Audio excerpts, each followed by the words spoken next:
Hey, hello, Moose. What's up, Kylie? Hi, it's been a long time, but thank you very much for joining us on Heartbeats of Hospitality today. Cannot wait to hear your stories and the journey that you have gone through. So, can you maybe quickly um, tell us how long have you been in hospitality? What do you do?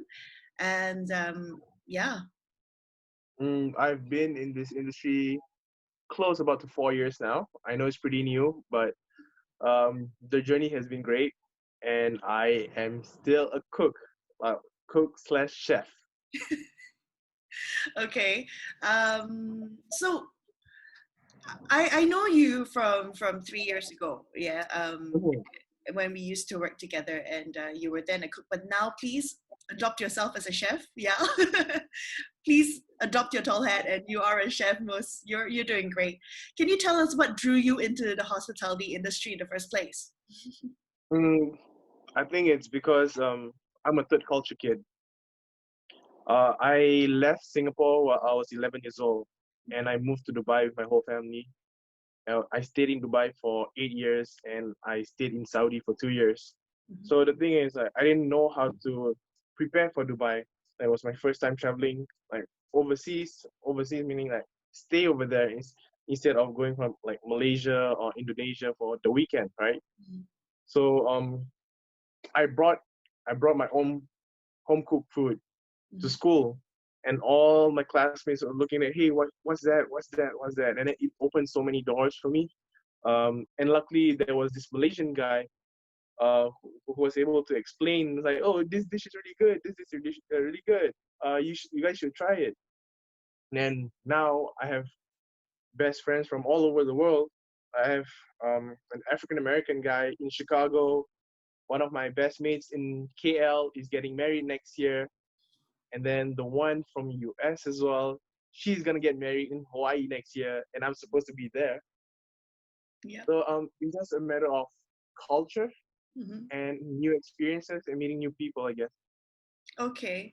So Mhm. when you went to school in Dubai and in Saudi Arabia and your classmates were curious about the food that you bring, so like you maybe bring nasi lemak or stuff like that to school, um, Yeah.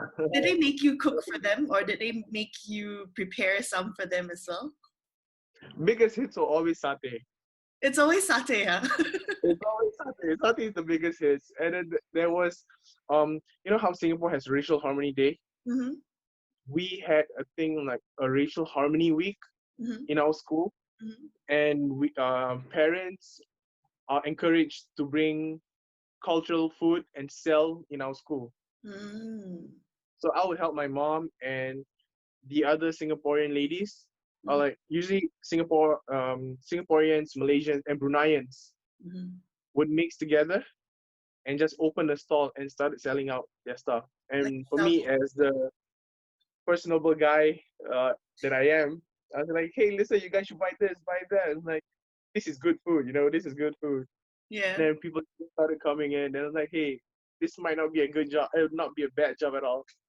Yeah. So that's actually what made you want to become in like to work in hospitality. That started it, yeah. Okay, okay. Um, why chef? Why cooking? I mean, you're a personal guy, you're a personable guy, very amiable, very chirpy and friendly. Did you not think about going into the front line as well? I did. Mm. I did. But Food is how life. can I put it? Food, food is life is one thing, but I know I like the heat. I Mm, like being in danger. It's just like there's something about the kitchen, knives, the heat, and then being under pressure all the time. mhm. Yeah, it's just great. The adrenaline is like it's just great. Okay, that's pretty interesting. Yeah, I think kitchen is always clockwork, right? Like you Yeah, have to do everything like clockwork, and the adrenaline is great. Yeah, you're right. Okay, so for 4 years, what was your most memorable incident that's ever happened? most memorable incident. Mm. 24 December 2018. A I, specific date. This was in the US. Mhm. We so like I told you that my school sent a bunch of us to the US for training, Mhm. specifically in Texas, Mhm. and it was a hotel, and it was like a huge grand scale, maybe around 7,000 people. It was in banquet kitchen as well. Mhm. So I started no 24 December was just prepping all the work. You know how banquet goes. You have to prep all the food and then cook on the day itself. So we had 7,000 people coming on 25th December. So we had to prep every single thing from the veggies, the meats. I mean, like we did it like days before, but in this grand scale, it's just impossible, right? So, but we still kept doing it. I started work at 6 a.m. and finished at 7 p.m. And then we had a Christmas party that night as well. Like among all the other interns, there were maybe like all the other interns were Singaporeans, Filipinos, Dominican Republic. Who else? I mean, like at least 5 different countries. Mhm. Uh, I don't know if I should be telling this, but we partied all night. I mean, the guys, the other guys, like the Latinos started drinking. All right, we started drinking until 5 a.m. Yeah, we started drinking until 5 a.m. and I had to go to work at 6 a.m. again. Mhm. I did not sleep. And you Okay, and then yeah, I found out that from 6 a.m. until 3 p.m. was the service for 7,000 people. Mhm. I was about to go home, and then my roommate said, "Hey, Mus," like, she called me and said, "Hey, Mus." I said, "What's up?" Um, remember the party we had last night? I said, "Yeah, what happened?" Two of them called MC. I said, "What do you want from me?" "Oh, can you come down to our restaurant and then help us out?" I said, "Yeah, sure, sure, I'll come down." So when I finished my shift at Banquet Kitchen, I went to the what's it called? A sports bar. I Mhm. started my second shift at 3:30 p.m. and it finished all the way up to 2 a.m. Oh Yeah. God. Yeah, so after 2 a.m., instead of going to sleep, we all went to a 24-hour dining restaurant, and then Mhm. we just ate there and then went home around 5 a.m.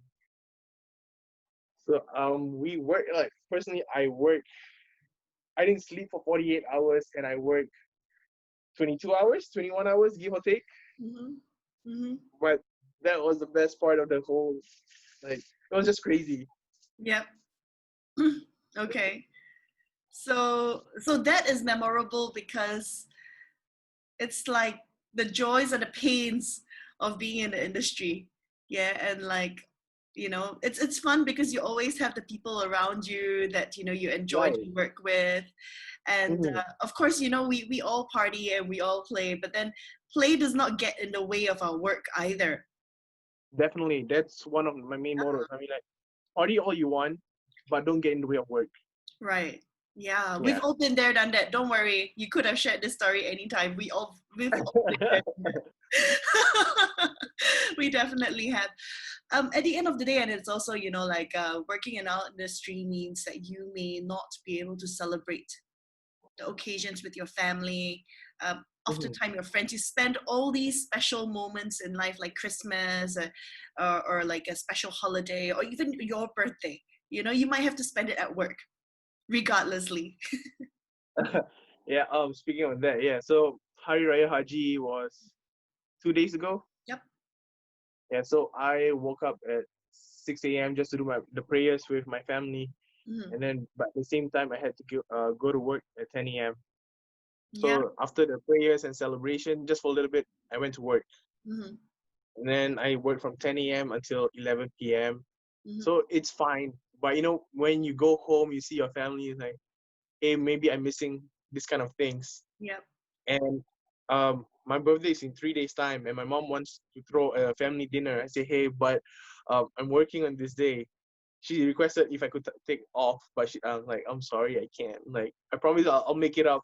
Rain check again. Maybe you'll have a surprise party later today. No, no more parties. Well, happy birthday in advance anyway. Thank you. Yeah, but I think this is one of the things about working out in our industry. A lot of people find it very sad when they have to miss out their own celebrations with their closest family. But then when we go to work, we also have this other family over there because we work like a family as a team, and Right. also get to spend very good special times with them, which also kind of just makes up for a lot of the experiences that we miss at home. But yeah, I know, Mhm. I completely understand when we have to work through our New Year's Eve, and our birthdays and our Hari Rayas or Chinese New Year's. We tend to have to make that little bit of sacrifice, and maybe once in every few years we actually do get to celebrate it because we have the day off. So Yeah. yeah. Okay, well, great. But I'm so glad to hear that the 2018 24th of December has made such an impact on you. I always tell that story to my friends, Oh, regardless. you will have to. You will have to. So I mean, you've only been working with the industry for 4 years, but actually 4 years is quite a long time. What is one thing that you think we should keep in this industry? And perhaps what do you think is one thing that we need to change so that the industry will be better in the future? I know what I want to change though. I want to change the work-life balance thing. Mm-hmm. I know that work-life balance is a very westernized, Americanized concept Mm-hmm. because even in what's it called? Even in the States, like Chinese Asian restaurants specifically, they open until midnight, past midnight, so they can keep on working and working, right? Mm-hmm. To have a better life. Even in Singapore, where everything is very competitive, like from you work a 12-hour job, Mm-hmm. and then when you see the minimum wage salaries, it's not conducive, you know. Mm-hmm. So what I'm hoping is like some things have to be done. Maybe the minimum wage salary should be increased. Mm-hmm. I know it's very political, but Mm-hmm. some people just want to like spend time with their families and at the same time have passion for this industry again. I really agree with that. So recently I had the opportunity to look for jobs as well. And I have decided that I'm going to go do frontline work for a little bit. It's been a while. It's Oh, been about 15 oh, okay. years since I was a Yeah. waitress. Okay. And I am actually going to put my foot back into the water and become a waitress again. Um, Mhm, but because I'm also working on my little startup here, so I've decided that I'll only do it part time. And mhm. understanding the industry here in where we are, a shift hour can be 12 hours long, right? Right. But I Mhm. realized that, by law, regulatory law, full time work is 48 hours. Yeah. Yes. Non-management roles are 48 hours. Management role will be like 54 to 60 hours, Yeah. if I'm not mistaken. Yeah. But then how do we compare, like, the hours that we put in food and beverage? Like Hmm. service team, your chefs, they work crazy hours, and not all restaurants do split shifts. Some of them are Right. actually operating from the start to the end. And Hmm. you don't have shifts because they're smaller restaurants. They have like this head count and overheads that they have to cover, that they don't have shifts. And I realized that people can work up to 55 to 60 hours even if they're rank and file floor service staffs. Hmm. I mean, this is the reality of life, right? But for me, Right. because Right. I'm Yeah. looking for a temporary job, it did not really matter. But then again, you want to put it that way. They work for you for 60 hours. They don't see their families. And the compensation does not seem to be balanced as well. So the work-life balance is very important. And I think it's a great thing that we have to bring up, you know. How can we keep people continually passionate in this industry if we overwork them, overtire them, and don't pay them enough money? I mean, this is not exactly right, is it? Yeah. Um. Like I've talked to a lot of my colleagues, and majority of them are older than I am, and they have kids and they have families, and they say that, hey, I don't see my kids as much. I see your face even more than I see my kids or my wife. Or I'm not being paid well enough. Or the hours are too long. And I say like I understand where you're coming from, Mhm. but at the same time, this is the career you chose. Yeah. Yeah. I'm not trying to be sympathetic, right? Mhm. I'm trying to be understanding as well to them. Mhm. But like, there are some things that that steps needs to be taken bit by bit. I think it on a big, like a macro level, on a global macro level, industry level, it's not something that one restaurant can change only. Of course, yes, if the owners decide to do it, they definitely can change. They can make a change if they value the people, Hmm. right? Um, Right. but also just on an industry level, on a mindset, where like, why is it that people have to think of hospitality as like the long hour, low wages job? Because we're all professionals too, isn't it? Right. Right? So Right. Right. yeah, so that needs to change. I completely agree with you, Mus. That needs to change, right? There's a lot of things that needs to be changed in I the industry. know, but that's actually one thing that I think would make the life of our peers better in general. And Definitely. yeah, in general, it would just lift up the whole industry morals and mindset. So Yeah. let's hope for the change, and like when we can, we influence the change. Um, Yeah. yeah, when we can. Maybe Right. when like our generation is possible because we have that mindset, and Yeah. maybe newer generations will change it. Because my executive chef is 60 plus years old, and when he said that when his chef started, they couldn't even go home for 2 weeks. Mm, But now, I mean, like, chef has the recognition they deserve thanks to celebrity chefs. I know we're not celebrities and all, mhm. but thanks to them, like, younger generations and future generations will be like, hey, you're doing this, like, I respect you, you know Co- um like, it's just a sense of gratitude, basic human rights. Yeah. Okay. So anything you want to keep, Keep, as in, like in this industry, anything you want to keep. I think right now everything's pretty great except for the long hours. I'm enjoying myself so much, and I don't even realize that it's been 4 years. Yep. I Okay. It's just the people, it's the company you have. Yep. It's the people Yeah, that work in there. Yeah. it's worth it. It's really worth it. It's really worth it. Cool. Yeah. Okay, Mus, I'm going to ask you my favorite question now, and it will be the last question we have for you today. It's Cool. what's your one word core value that you bring to your work and your life every day? I would like to say patience, but it's not my strong suit. Mhm. I would perseverance. Patience I and mean, perseverance. Mhm. no, it's just perseverance. Because I mean,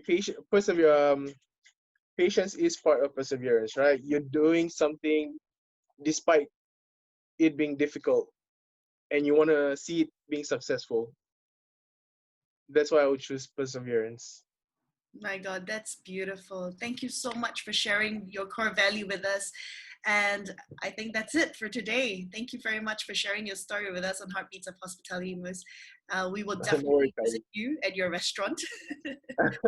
And I cannot wait to see you again in person. Thank you. sounds good to me. Bye. Take Bye. care.